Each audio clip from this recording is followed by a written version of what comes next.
The slaughterhouse, that's disgusting, is the so-called dirty work behind this. Now a little bit of background. The Romans, the Greeks, the Persians, they all killed and they all ate meat. But how they killed and processed that meat wildly vary. 1,000 years ago, England had a population of 1.5 million people and London had 15,000 tops. But what we know is that London had a meat market, Smithfields. And as you can see, Smithfields was established smack bang in the middle of the city. Now, between the years 1000 up until the Industrial Revolution, not much changed. The slaughtering of an animal, butchering it, and then selling the meat happened in the same location. Why? Well, it was because it was far easier to walk an animal into the city, kill the animal, and then sell the meat, as opposed to killing the animal on the outskirts of a city and transporting that meat in.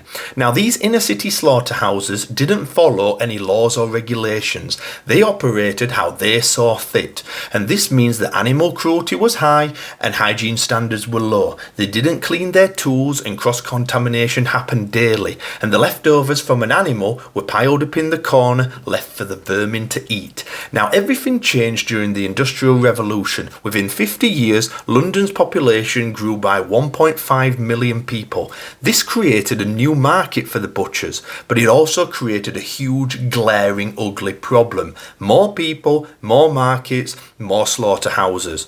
Social reforms and a call for the isolation and regulation of animal slaughter was overdue, with overcrowded streets, bad sanitation, animal carcasses, blood and guts everywhere, and people having no idea of infections and disease prevention. These large cities were a mess, a breeding ground for rats and vermin. Interestingly enough though, a lot of the locals got used to these conditions, because if you were poor and you lived next to a slaughterhouse, you might be able to get some of that spare meat for your supper.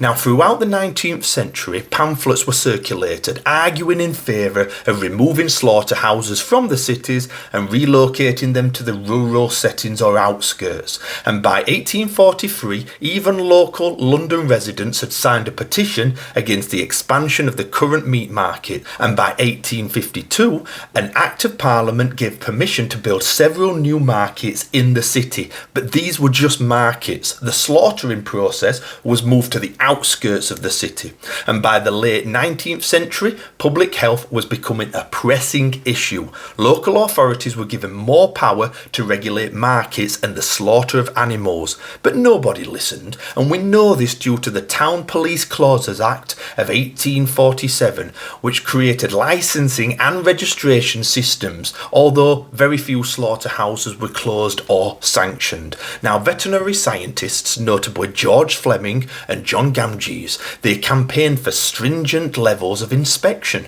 and by 1874, 3 meat inspectors were appointed within the London area. The eminent physician Benjamin Ward Richardson developed 14 possible anaesthetics as a more humane method of slaughter, and even experimented with the use of electrical current.